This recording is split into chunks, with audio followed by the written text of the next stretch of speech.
अस्सलाम वालेकुम। I thought कि फिबोनाची सीरीज़ पे कल जो डिस्कशन हो रही थी मुझे आप लोगों की तरफ से कोई इतना अच्छा रिस्पांस नहीं मिल रहा था, अदरवाइज़ आपकी क्लास अच्छा रिस्पांस देती है। तो आई थॉट कि आज मैं ऐसा करती हूँ, आप लोगों के साथ इसकी एक वीडियो बना के शेयर कर देती हूँ। हम लोग बिल्कुल इस तरह से डिस्कस नहीं करेंगे जैसे इस टॉपिक को पहली बार करें हैं, हम ऐसे डिस्कस करेंगे जैसे हम इसको रिवाइज़ करें, ठीक है। सबसे पहले तो हम देख लेते हैं कि अगर आप फिबोनाची सीरीज़ को सर्च करें ना, तो आपको एक तो पहली बात फिबोनाची सीरीज़ पता लग जाएगी। और फिबोनाची सीरीज़ यही है कि अगला आने वाला हर नंबर पिछले प्रीसीडिंग नंबर्स का सम होता है, ठीक है। और ज़रूरी नहीं है हमेशा 1-1 से स्टार्ट हो, ये कहीं से भी स्टार्ट हो सकती है। फॉर एग्जांपल ये 0-1 से स्टार्ट होती है, 1-1 से स्टार्ट होती है। आप इसे 13-15 से स्टार्ट कर दें, पहला नंबर 13 रखें, दूसरा नंबर 15 रखें, और नेक्स्ट नंबर क्या होगा, दोनों का सम। उससे अगला नंबर क्या होगा, उससे पिछले वाले दो का सम, एंड सो ऑन, ठीक है। फिबोनाची सीरीज़ या कोई भी सीरीज़ जब हम पढ़ते हैं उसके पीछे कोई रीज़न होती है। किसी ने पहली बार अगर ये सीरीज़ को इन सीरीज़ को किया होगा, डिस्कवर किया होगा, तभी किया होगा जब उसने नेचर में कहीं उन सीरीज़ को देखा होगा।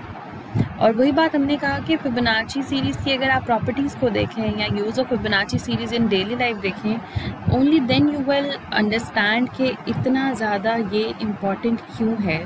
फिबोनाची सीरीज़ जो है वो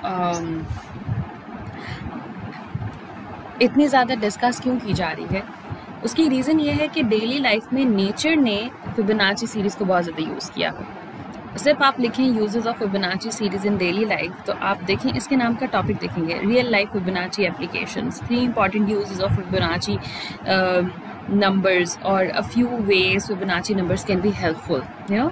मतलब ये सिर्फ एक ऐसी सीरीज़ नहीं है कि आपको एक फार्मूला चेक करना था तो आपको कंप्यूटर साइंस में जो है ना वो एक सीरीज़ करा दी गई।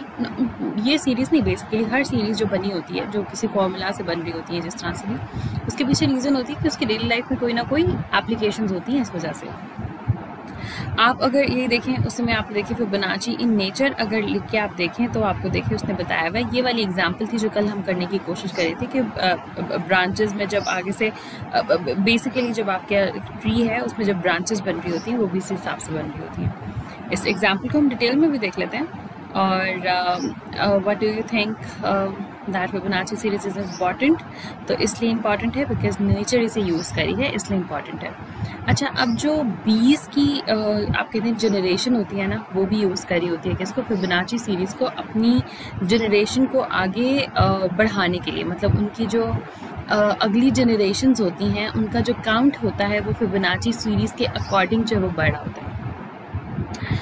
फॉर एग्ज़ाम्पल जो बीज होती हैं ना, उनकी जो नस्ल होती है वो कैसे बड़ी होती है कि male be have only one parent, कि जो मेल बीज है ना उनके सिर्फ एक ही पेरेंट होते हैं यानी कि फीमेल, और वो अनफर्टिलाइज्ड एग से जो है ना उनकी आगे मतलब बेसिकली क्या होता है कि फीमेल जो एग्स हैं उनमें से कुछ फर्टिलाइज्ड एग्स होते हैं और कुछ अनफर्टिलाइज्ड होते हैं। जो अनफर्टिलाइज्ड एग्स होते हैं ना वो मेल बीज बन जाते हैं, और जो फर्टिलाइज्ड एग्स होते हैं ना वो क्या बन जाते हैं, फीमेल बीज बन जाते हैं। सो अगर हमने पता करना हो, पीछे जनरेशन्स का पता करना हो कि कितनी जनरेशन्स हैं, तो कैसे कर सकते हैं? अगर हमने जनरेशन्स बैक जाना हो तो आप देखें एक मेल बी है, अगर लेट्स सपोज हमने पता करना है इसकी फैमिली में पीछे अगर जाना है, हमने काउंट करना है कि इस मेल बी के पीछे अगर हम इतनी नस्लें पीछे जाएं तो टोटल कितनी बीज होंगी। तो मेल बी जो है वो अनफर्टिलाइज्ड एग से बनता है। इसका मतलब अगर हम एक जनरेशन पीछे जाएं तो इसका पेरेंट क्या है, सिर्फ एक बी पेरेंट है जो कि फीमेल है। अब फीमेल बी यानी कि ये वाली जो बी है जो कि मेल बी की पेरेंट है, इसके साथ क्या होगा, ये कौन सा एग है, ये फर्टिलाइज्ड एग से जो है ना वो पैदा हुई है इन अदर वर्ड्स। तो इसके पीछे कितने पेरेंट्स होंगे, इसके पीछे 2 पेरेंट्स होंगे। तो अगर आप पीछे जाएं, इसमें ये बेसिकली क्या है, मेल फीमेल का काउंट चल रहा है और टोटल काउंट चल रहा है, ठीक है। अभी तक इस जनरेशन में मेल कोई नहीं है, हम इधर से मतलब हम पिछली एक जनरेशन बैक गए हैं, तो इसमें मेल कोई नहीं है, फीमेल एक है, और टोटल आपके पास कितनी बीज हैं, 2। अगर इससे पीछे जनरेशन में जाएं तो जैसे मैंने आपको कहा था कि जो फीमेल बी है उसके 2 पेरेंट्स होंगे, एक फीमेल और एक मेल। अब आपके पास इस जनरेशन में क्या है, इस जनरेशन में एक मेल है एक फीमेल है, यानी एक मेल एक फीमेल, और टोटल कितने हो गए, 2। 2 बीज हो गए। अब फीमेल बी क्या होगी, वो फर्टिलाइज्ड एग से बनी होगी, यानी इसके 2 पेरेंट्स होंगे, एक मेल और एक फीमेल, जबकि मेल का एक ही पेरेंट होगा जो कि फीमेल होगी, ठीक है। यानी अगर पीछे जाए तो ये मेल फीमेल हो। अब आप गिने जरा, दोबारा गिने ने कितने हो गए इस जनरेशन में, टोटल कितने हो गए, ये 2 फीमेल्स हो गई, यानी फीमेल्स 2 आ गई। मेल कितने हैं इस जनरेशन में, 1, तो वो 1 आ गए, और टोटल कितने हो गए, 1, 2 और 3। इससे भी पीछे इनके पेरेंट्स पे जाएंगे हम, मतलब पीछे से हम क्या करें, हम वो जो कहते हैं ना फैमिली ट्री, वो डिस्कवर करने की कोशिश करें। तो अगर हम एक और पीछे जाएं तो ये देखें, फीमेल के आगे पीछे से 2 मेल फीमेल, मेल बी के पीछे से एक ही पेरेंट फीमेल, और फीमेल के पीछे से 2 पेरेंट्स, ठीक है। और अगर हम इन्हें भी प्लस करें तो ये, अब आप देखें ये इतनी जनरेशंस हमारे पास आ गई हैं कि हम ये कह सकते हैं कि अब अगर आप देखें तो ये फिबोनाची सीरीज़ चल रही है, हर तरह से फिबोनाची सीरीज़ चल रही है। कैसे कैसे फिबोनाची सीरीज़ चल रही है, अगर आप मेल्स देखें कि जनरेशन वाइज जब हम पीछे जाएं तो मेल्स का काउंट जो है वो कैसे बढ़ रहा है कि पहली जो आपके पास जनरेशन है उसमें 0 मेल्स हैं, उससे पिछली जनरेशन में जाएँ तो 1 है, उससे पिछली में जाएँ तो 0 + 1 1, उससे पिछली जनरेशन में जाएँ तो 1 + 1 2। आप मुझे बता सकते हैं कि अगर इससे पीछे एक जनरेशन में जाएँ तो क्या होगा, 2 + 1 3 मेल्स होंगे, ठीक है। इसी तरह से आप इधर आ जाए फीमेल में, तो फीमेल में भी 1 + 1 नेक्स्ट टाइम 2 और 2 + 1 नेक्स्ट टाइम 3। क्या आप मुझे बता सकते हैं कि इससे अगर हम एक पीछे जनरेशन में जाएं उसमें टोटल फीमेल्स कितनी होंगी, 3 + 2 8। इसी तरह से अगर हमने देखना हो कि टोटल बी की जो फैमिली है या पॉपुलेशन है वो कैसे बढ़ रही है, वो पहले 1 है, फिर 2 है, नेक्स्ट टाइम क्या है 2 + 1 3, और नेक्स्ट टाइम क्या है 3 + 2 5, और इससे पीछे जाएं तो क्या होगा 5 + 3 8। तो हमने देखा कि आपके पास मेल बीज कितनी हो जाएंगी नेक्स्ट टाइम 3, फीमेल बीज कितनी हो जाएंगी 5, और टोटल बीज कितनी हो जाएंगी आपके पास 8। देखते हैं क्या क्या होगा। मेल के पीछे मेल के कितने पेरेंट हैं, 1 जो कि फीमेल है। फीमेल के कितने पेरेंट्स हैं, 2 जो कि मेल फीमेल है। फीमेल के कितने पेरेंट्स हैं, 2 मेल फीमेल, मेल के 1 ही फीमेल, और फीमेल के मेल फीमेल। जब हमने इस जनरेशन को दोबारा लिखा जो मैंने बोला है अभी, और उसके बाद हमने काउंट किया तो एग्जैक्टली हमारे पास 3 मेल्स आए, 1 2 3 1 2 3 4 5 हमारे पास फीमेल्स आई, और टोटल हमारे पास क्या काउंट बना 8। और इस तरह से अगर आप चाहें तो आप पीछे से पूरी की पूरी पॉपुलेशन पता कर सकते हैं, जितनी जनरेशन्स आपने बैक पे जाना हो आप पता कर सकते हैं कि इनकी जनरेशन में अगर पीछे जाएंगे तो इसमें कितनी टोटल जो है ना वो, मतलब अगर हिस्ट्री अगर आपने मालूम करनी है कि अगर आप इतनी जनरेशन पीछे जाएं तो कितनी बीज थी, उनका आप पता हिस्ट्री से लगा सकते हैं।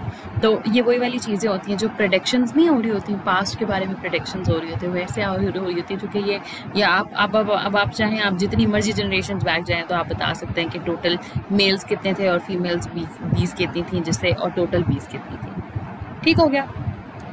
इसको आप यहीं पे पॉज करें और एक जनरेशन पीछे निकालें। ये मैंने एक अगली जनरेशन भी निकाली हुई है, इसको यहीं पे पॉज करें, एक जनरेशन पीछे निकालें।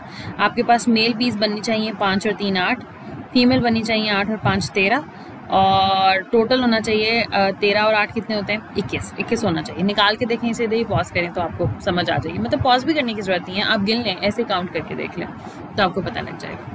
ठीक है। एक्टिविटी नंबर 2 कौन सी थी जो हम कल क्लास में करने की कोशिश कर रहे थे कि ब्रांचेस गोइंग बॉन्कर्स, यानी कि जब ब्रांचेस से आगे ब्रांचेस निकल रही होती हैं तो उसका क्या रूल है।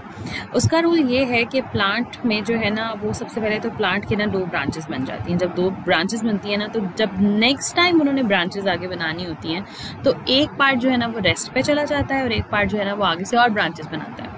अब नेक्स्ट टाइम क्या होता है, नेक्स्ट टाइम ये होता है कि जिसने लास्ट टाइम रेस्ट किया होता है ना, now that part is ready to branch, और बाकी जो लास्ट टाइम जिसने रेस्ट नहीं किया था और 2 ब्रांचेस में कन्वर्ट हुआ था उसमें से भी एक क्या करती है, एक दोबारा रेस्ट पे चली जाती है और एक जो है आगे से ब्रांचेस जो है ना वो नहीं निकालती है। ठीक है। सो हमने यहाँ से स्टार्ट किया कि हमारा पौधा जो है ना वो भी तना भी स्टार्ट हुआ है। तो नेक्स्ट टाइम जब सीजन आया ब्रांचेस का, पहले ये वीक 2 है, वीक 2 लास्ट भी नहीं होता, कहीं में साल बाद ये टाइम आता है, कहीं में 2 साल बाद भी ये टाइम आता है, कहीं में 3 मंथ्स के बाद ये टाइम आ जाता है। जैसे ही आपके पास ये टाइम आया तो ये देखें आपके पास वीक 2 में 2 ब्रांचेस बन गए।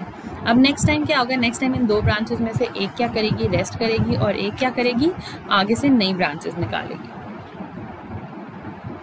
हमने कह दिया ये वाली रेस्ट करेगी, ये वाली ब्रांचेस निकालेगी, तो आपके पास ये वाली चीज़ बन गई कि इसने जो था ब्रांचेस निकालनी, इसने रेस्ट कर लिया। नेक्स्ट टाइम क्या होगा, जिसने रेस्ट किया था लास्ट टाइम उसकी नेक्स्ट ब्रांचेस निकल आएंगी, और जिसने लास्ट टाइम रेस्ट नहीं किया था रेस्ट नहीं किया था, 2 ब्रांचेस निकाली थी, उसमें क्या होगा, उसमें से एक जो है ना, इन दोनों में से एक जो है वो रेस्ट करेगी, एक ब्रांचेस निकालेगी। सो लेट्स सपोज हम कहते हैं कि ये रेस्ट करेगी, ये ब्रांचेस निकालेगी, तो नेक्स्ट टाइम क्या हुआ, ये जो कि रेस्ट करी थी रेडी टू ब्रांच, इसने रेस्ट किया, ये आ गया। अब क्या होगा, ये दोनों ब्रांचेस, इसने ब्रांचेस निकाली, इनमें से एक रेस्ट करेगी, एक ब्रांचेस बनाएगी। ये जो कि लास्ट टाइम ब्रांचेस के सीजन में रेस्ट करी थी, इसमें से भी 2 ब्रांचेस निकलेंगी। और ये जो कि लास्ट सीजन में रेस्ट नहीं कर रही थी और 2 ब्रांचेस बनाई थी, इसमें से एक ब्रांच जो है वो आगे से 2 ब्रांचेस बनाएगी और एक रेस्ट करेगी। तो बेसिकली आपके पास क्या हुआ, ये वाली जनरेशन। और अगर आप अब टोटल ब्रांचेस गिने तो ये देखिए 2, 3, नेक्स्ट टाइम 5 जो कि क्या है 2 + 3 से, नेक्स्ट टाइम 8 जो कि क्या है 5 + 3 से, नेक्स्ट सीजन आएगा तो कितने होंगे। इससे आपको ना ये भी अंदाज़ा हो सकता है कि कितनी देर में ये दरख्त कितना फैल जाएगा। सो लेट्स सपोज अगर आपने जंगलात में ये दरख्त लगाने हैं तो आपने इस हिसाब से लगाने हैं कि 10 साल के बाद कहीं ऊपर अपना चुंगल तो नहीं फंसा लेंगे, मतलब आपस में जो है ना वो फंस तो नहीं जाएंगे। मतलब इन अ वर्ड के आपको इससे पता लगता है कि 2 दरख्तों के दरमियान में, एक टाइप के दरख्तों के दरमियान में अगर आपको पता लग जाए कि उनके दरमियान में फिबोनाची सीरीज़ और उसमें कितना टाइम है, कितना टाइम रेस्ट का होता है, कितनी देर बाद दोबारा ब्रांचेस आते हैं, तो आपको पता लग जाएगा कि आइडियली आपको उनके दरमियान में कितना डिफरेंस रखना चाहिए। और इन अदर वर्ड्स, अगर आप टोटल ब्रांचेस गिन लें ऊपर वाली और उस दरख्त को कभी किसी ने ना छेड़ा और आपको पता हो कि कितनी देर बाद उसमें से ब्रांचेस निकलती हैं, मतलब लेट्स सपोज साल बाद निकली हैं, लेट्स सपोज 2 साल बाद निकली हैं, तो टोटल ब्रांचेस अगर आप ये वाली गिन लेते हैं तो इससे आप ये अंदाज़ा लगा लेंगे कि ये दरख्त कितने साल पुराना है। ठीक है, अगर टोटल 8 हैं और पिछली बार 5 थी, उससे पिछले सीजन में 3 थी, उससे पिछले सीजन में 2 थी, तो आपको पता लग जाएगा उसने ब्रांचेस के कितने सीजन निकाले हैं। और लेट्स सपोज उसने 1, 2, 3, 4 सीजन निकाले और ब्रांचेस का सीजन कितनी देर बाद आता है, 4 महीने बाद आता है। अगर 4 महीने बाद आता है तो 16 महीने का पौधा है। अगर 1 साल बाद आता है तो ये 4 साल का पौधा है। तो ये सारी जो है ना वो साइंटिफिक प्रेडिक्शंस करने के लिए जो है ना इसको इस्तेमाल किया जाता है। ठीक है, इसी तरह से जो है ना ये टॉपिक कंप्लीट है, लेकिन मैंने आपको जैसे पहले भी बताया, जैसे बीज की नस्ल है, इसी तरह से रैबिट की जनरेशन भी जो है ना वो इसी चीज़ को इस्तेमाल करती है कि लेट्स सपोज अगर आप घर में रैबिट्स रख रहे हैं और आपको पता लग जाए कि वो फिबोनाची सीरीज़ कहाँ से स्टार्ट हो रही है, आपको पता लग जाए नेक्स्ट जनरेशन कितनी होगी, तो आपको पता लग जाएगा कि बीज भी जो है ना वो फिबोनाची सीरीज़ को इस्तेमाल करते हैं। और जब आपको ये पता लग जाएगा कि बीज भी फिबोनाची सीरीज़ को इस्तेमाल करते हैं, तो फिर आप प्रेडिक्शन कर सकते हैं। जैसे आपको पता होगा कि इस सीज़न में जो है ना वो खरगोश बच्चे देते हैं, तो आप बता सकेंगे कि अगर सारे जो है ना वो जनरेशन ठीक चलती रहती है, सेफ़ रहती है, तो कितने साल के बाद आपके पास टोटल जनरेशन कितनी हो जाएगी। ठीक है, आई होप अब आप लोगों को ज़्यादा अच्छी समझ आ गई होगी। Thank you so much.